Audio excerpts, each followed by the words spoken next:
My guest tonight is a Tony and Emmy award-winning actor who played Walter White on Breaking Bad. Now you can see him in the Showtime limited series, Your Honor. I love this show. Please welcome Bryan Cranston. Bryan, thank you for being here in person. So good to be here. Isn't it nice to take it? You left your home and went someplace. To drive, just to get out. It means so much to me. Thank you. So you don't care about being here on the show. You just wanted to get out of the house. That's primarily it. And I have a list of things I need to pick up at the store.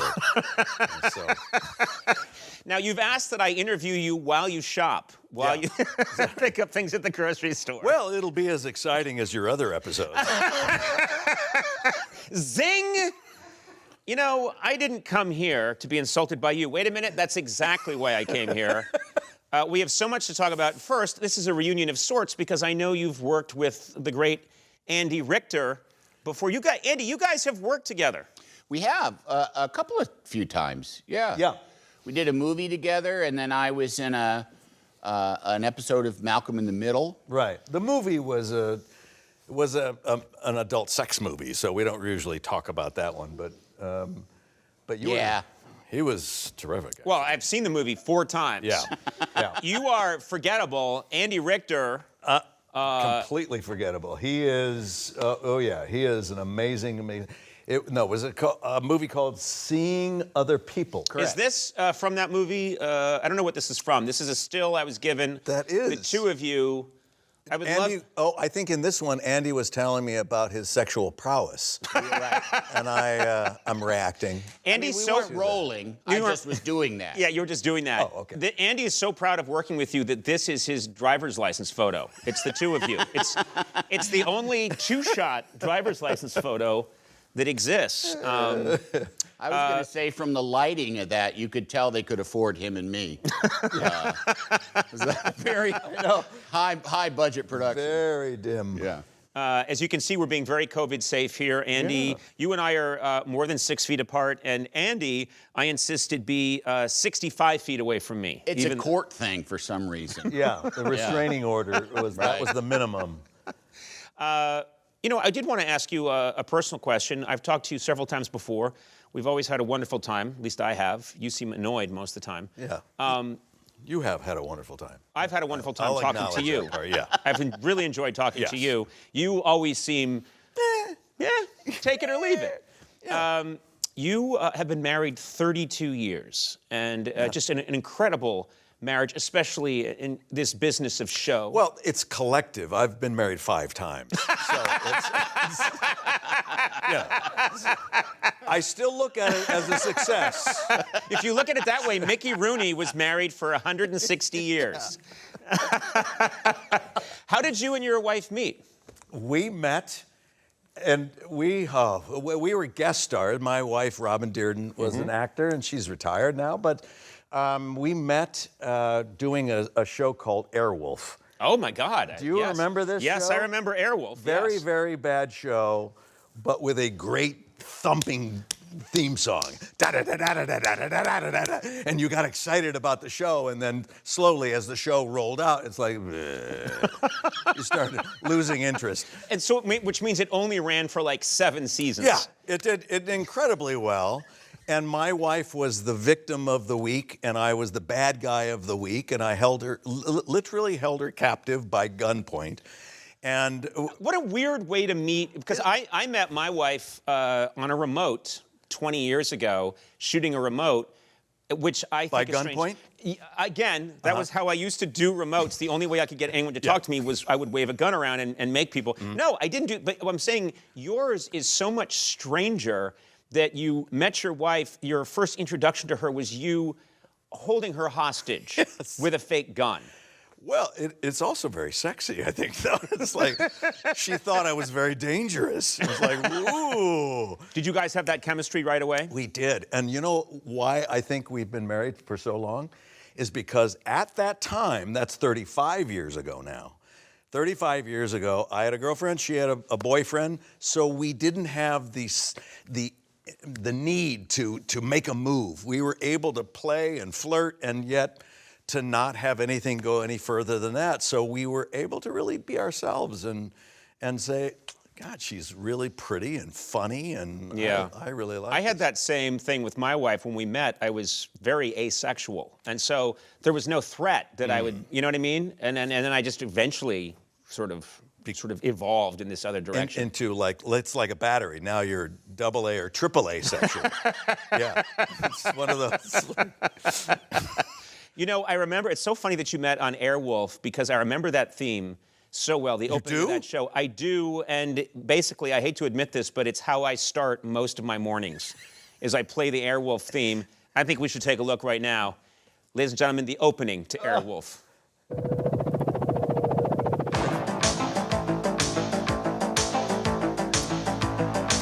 It's pretty badass. What a different time in television. It is. when you know they spent a fortune on just the theme song and the visuals. This was 7 minutes of the show. I know. You know what's incredible? Watching this now, you realize It goes on for another 6.5 minutes. I know. First of all, let's be clear to our viewers. That is, for anyone, younger people cannot believe how long show openings used to be. Yeah. And what happened is they've now completely gone away. There's a quick opening. Da-da-da-da-da. Yeah, you know, and then you're right into it. That is a small fraction of the opening of that show. You haven't even gotten to, and it's unbelievable. Chips, the opening to Chips, I clocked it once at 45 minutes. The actual story is only 6.5 minutes after that, and then they wrap it up. What's like the Hawaii Five-0 was also another big driving, emotionally, exciting Hawaii experience. Yes. And wow. No, it tells you how much television has changed that there used to just be there were 3 networks, there was a limited amount of product. You would watch a long opening even if it wasn't great, because what else are you gonna do? It's the 70s or the early 80s. What do you gotta do, pal? And I heard the concept of having the big sound, the big music intro, was because in commercial television broadcast, people would leave the TV on, go to the bathroom, go to the kitchen, and they would hear that music start to play. And it was like a siren call. They'd come back in, the show's starting, and that would draw their attention back to it. That's when we were locked into a time and a day. We had to watch our show. Yeah. Now it's, Can you imagine? No, but I mean, it is so different now. I try to explain this to my children, and I sound like my dad talking about the Great Depression when I was growing up. And I was like, who cares? And he'd say, no, I'm telling you, we'd listen to a radio and it had a curved top. Who cares? Now I'm telling them, you had to line up and you had to watch that show when it came on or you'd miss out, buddy boy. They don't care. Let me tell you. Yeah, I don't know why I talk that way. I did want to ask you this. I know that we're being very COVID safe. You and your wife contracted COVID fairly early on in the pandemic, is that right? We didn't have it, and we had to hire a contractor to make sure that we got it. It was very important to us. How much did it cost you to get COVID? It was very expensive. You don't want to go to the cheapest one. You don't want to go to and you don't want to go to the highest price one. So we found someone right in the middle. Nice dose of COVID. That was almost a year ago. Wow. In March of last year. And how bad was it? The 2020, the greatest year of our lives. We were very lucky. Yeah. Actually, I had about 2.5, 3 days of body aches. Mm-hmm. When you feel like a flu is coming on. Yep. But it stayed there. It didn't nail me. I never was forced to stay in bed, but it just didn't feel right. And exhaustion, pure exhaustion for a week. I couldn't take enough naps. I would go for a walk and have to sit down again, and it was exhausting. A little bit of a heaviness in my chest for maybe half a day, and that was it. Wow. So you got lucky. Except I lost my sense of taste and smell. Oh, you did? I did. Which is a very common side effect. Yeah, and you smell very good, and I was disappointed coming here today, knowing that I wouldn't be able to smell you. I have a pine scent that people find adorable. Very outdoorsy. I would think there are a lot of downsides to losing your sense of smell, obviously, not being able to taste incredible foods. There's got to be some upsides. Yeah. You don't smell the dog poop. You don't smell the vomit that someone it's like, hey, that's pretty good. In fact, And I do it because I stick my nose right in it and go, nope, I don't smell it. I get it, no. Because I saw you 3 months ago. I talked to you on my podcast. Your face was covered in dog shit, and you didn't seem to care. Well, because I didn't smell it. And it was a podcast. It wasn't TV. I need a little help, Conan. I need a little help. You dated a woman once who had no sense of smell. I did. And it was great. I could eat anything at any time, any hour of the day, be like a man and have as much gas as I damn well please, and she couldn't smell a damn thing. And that was probably the whole basis of the relationship. It was the You guys didn't, you felt no love for her at all. None, but it was so advantageous because of her inability to smell anything. Mm-hmm. One time we were in a car and we were driving, and we had been dating for quite a while now, and we were driving, and she just turns and looks to me and gives me a scornful look. And I went, what? She goes, I can't smell anything, but my hearing is fine. And I forgot about that part. yeah, I got a little lax. You, of course, you hear this all the time, but and you are lauded for your acting ability. One of the things that I find most incredible about what you're able to do is you're one of the funniest performers that I've seen, and you're also able to, as we all know, just nail drama. And I'm wondering, what is your secret weapon? What do you think is your secret weapon in your acting career? What have you got? What have you got that you can always rely on? Is there something about your face that you think helps you? Yeah, I mean, I have that kind of resting face that has scorn and anger and you know, I mean, it's just... yes, well, a look of consternation and intensity. Oh, yeah. Yeah, I don't think anybody has the consternation face that... Well, I take that back because you had Clint Eastwood before me and Harrison Ford, perhaps, but I'm consternation in my resting face. Look, here, resting face. No emotion, no thinking of anything. Consternation, right there. And so I look that already.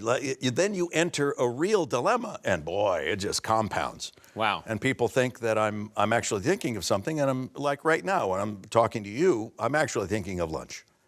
So you're not engaged in this interview at all? Not at all. You haven't thought about anything I've said. You haven't even listened to me. I did listen to you when I first got here, and you said, "Hey, good to see you." Yeah. And then after that, you've been checked out. You're such a good actor that you appear to be engaged in this interview, but now you're telling us you're somewhere else. You're not even here at this moment. I'm sorry. Let's let it go. Okay. You're a bad man. People need to know that. What? Well, you know what I mean. When I say bad, I mean just evil. You know, last time you and I talked, we were talking about motorcycles. You still ride a motorcycle? Or I know you had a whole period of your life in your youth where you crisscrossed the country on a motorcycle, and I'm curious, is that still a part of your life at all, or have you given it up completely? I'll tell you, I used to have a Harley and traveled the country for 2 years on a motorcycle back in the 70s, and I had a Harley for years. Now I've got a scooter. Yeah. And it's called a fat scooter. Mm-hmm. And I crisscross Ventura Boulevard. Boom. Nothing scares me, man. I'm going. Look out. Yeah. Yeah. And you keep diaries? You keep like your road diaries of crisscrossing Ventura Boulevard? Yeah. A bug splattered on my eyeglasses. I'll keep that one. That'll go in the memoir. Yeah, that's very nice. Yeah. You talked about those days and how you would ride your motorcycle. This is back in the 70s. You would ride your motorcycle. You would camp out. You'd go to sleep in the dark, not even knowing half the time where you were bedding down for the night. You'd just lay down someplace, and then in the daytime, you'd realize where you were. Yes. So my brother and I were together, and we were in our early 20s, and we took off from California, and I had $175 in my pocket. So that doesn't last that long. But in the 70s, It wasn't a litigious society. It wasn't overburdened by paperwork, so you can get a job anywhere, anytime. You walk into a restaurant that's super busy and go, look, do you want me to bus tables? Yeah, would you? Here's $20. I'll bus for a couple hours. I get fed, and then I'm done. And it's like we did that all the time. It was kind of nice. And then we're pulled into a city, and basically we had a rule. If you're in a city and it's the weekday, then you would look for a church or a synagogue or someplace, and you go drive in the back, and usually they have a little square of grass you can throw your sleeping bag down, and they didn't really care. Right. If it was a weekend, you look for a school. And so we did that a lot. Sometimes you can't find anything at night, and we saw this park, and there was a fence and these beautiful trees, and there's all this grass over there, so we threw our sleeping bags over, climbed the fence, went out into the grass, away from the trees, because we didn't want anything falling on us, and we went to bed. And the next morning, we were like, oh, it's like just sun is starting to come up, and we're starting to come awake, and we,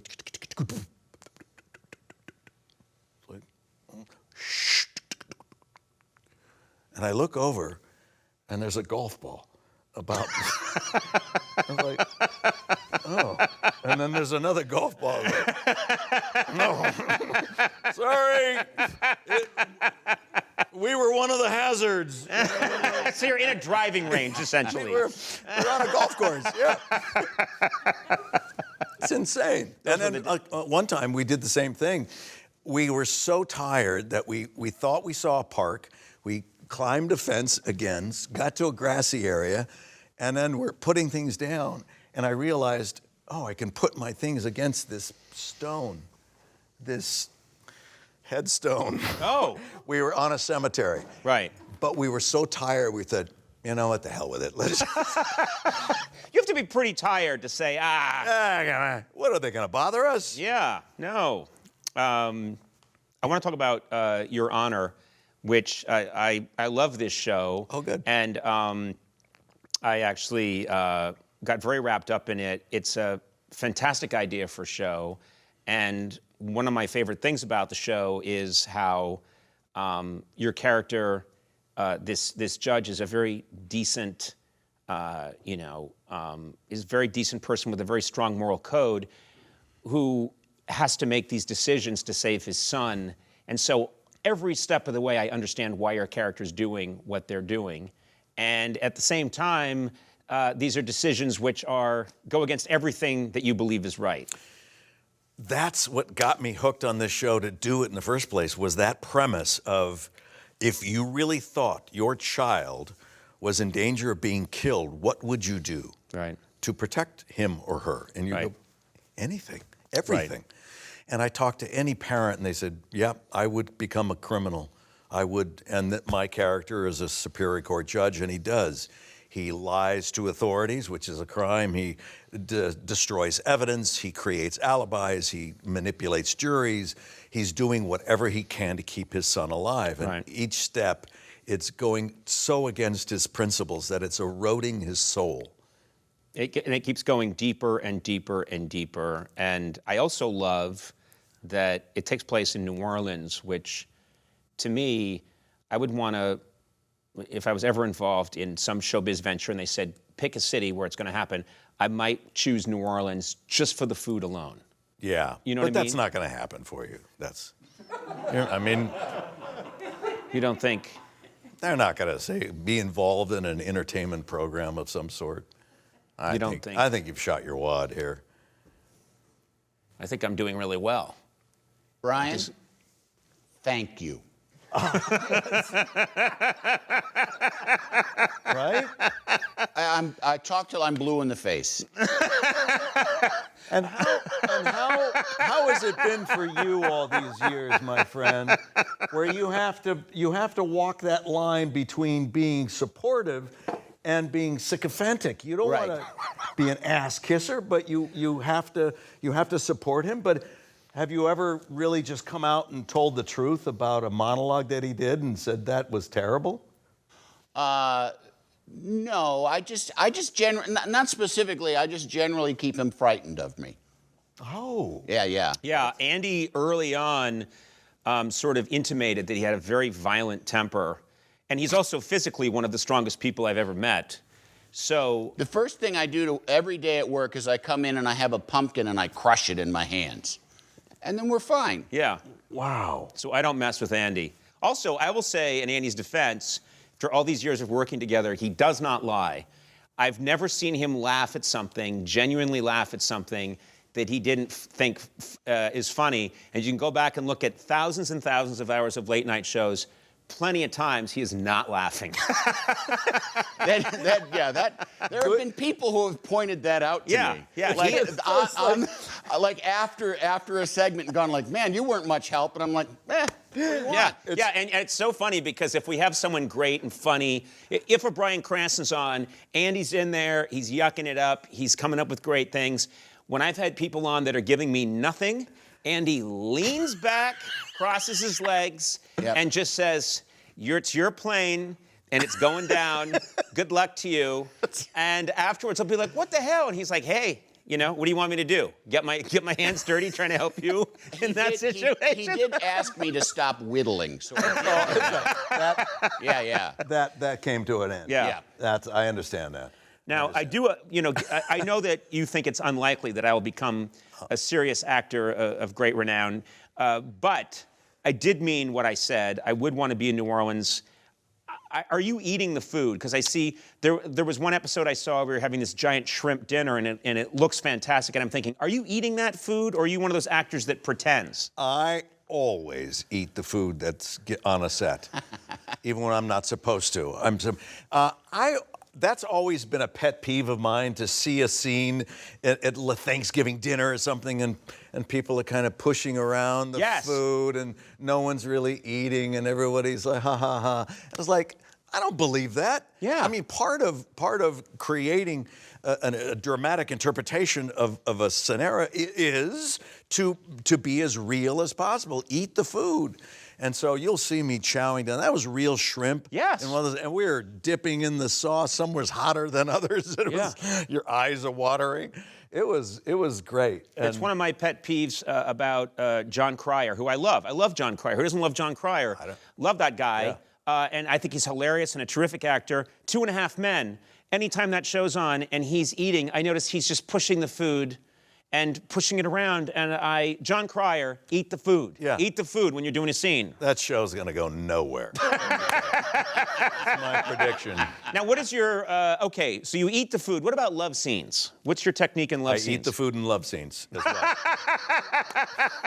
I've noticed that whenever you have a sex scene and throughout your career, you've got food on the nightstand. Food. And you're taking a lot of breaks to eat it. Oh, yeah. Food, whipped cream, strawberries. Yeah.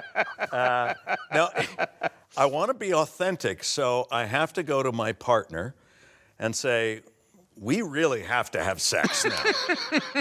Or we're liars. Or we are just charlatans. Yeah.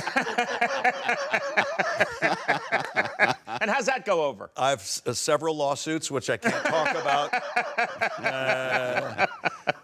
I've still got my fingers crossed it's going to work someday. Yeah. I'm a fan of the show Your Honor, and very happy for you that it is such an excellent show. And I wanted to show a clip from the show. Oh, and then it turns out, well, here's the problem. Because it's apparently I'm not allowed to show a clip. Why? We went to get a clip. They said, we can't release a clip to you. I said, it's me, Conan O'Brien. Is that anyone but Conan answer is that the thing? God, I hate hearing that. I actually we tried to get a clip. My producer called me and he said, no, they won't release a clip from Your Honor. It's this new world we live in, a paywall, I suppose. Something's going on. I don't know what it is. So if we have to show some clip. Okay. So here we go.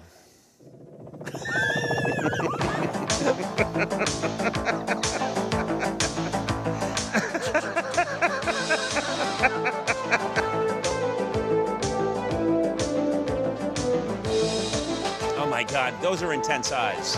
Jan Michael Vincent. Yeah. And I think this show again was on for 7 years? 6 years? I think it was something like that. Yeah. No, but you know what? It's funny because I talked to recently, and it was so clear to me when I was talking to you that one of the things you're proudest of is that you have been, for many, many years, this journeyman actor. You have made your living as an actor. And I think people just focus on, oh my God, there's this massive hit, Breaking Bad, and it's this iconic worldwide phenomenon.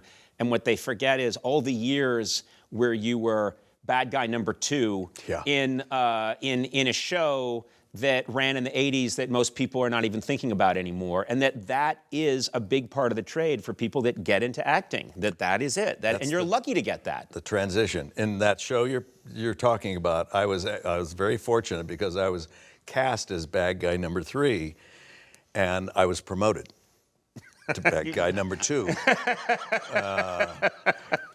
What is true is that for an actor, you get those hotel clerk, busboy, drunken frat boy, all those guys.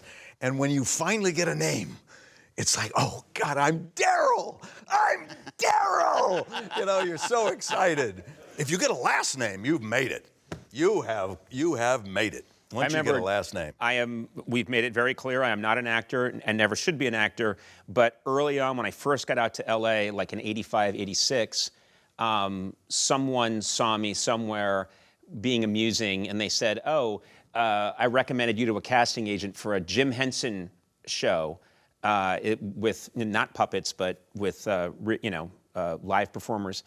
And I remember that I knew nothing about it, and they sent me the sides, the script, and the script they sent me had 2 characters in it, and they didn't tell me which character I was supposed to audition for. And I was confused, and I said, can you send me the script? Can you send me anything more? So they just sent me a sheet that described what each character was, and the first one was Dirk. Every man wants to be him, every woman wants to be with him.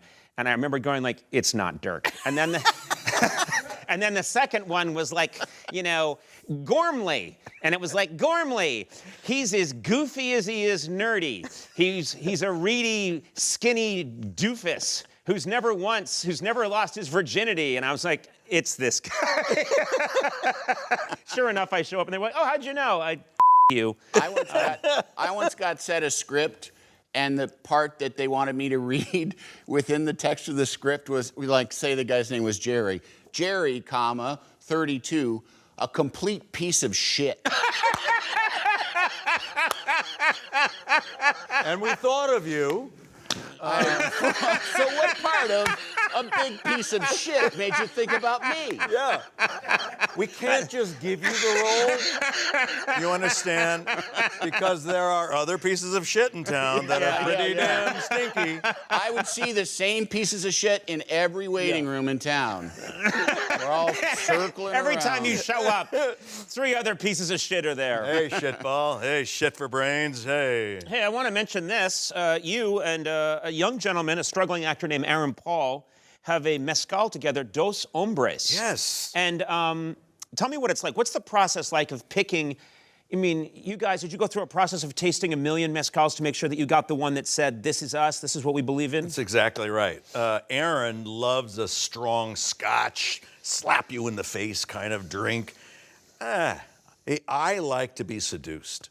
And when I taste something, it's like my art or architecture, I like to be, ooh, what is that? And be drawn in.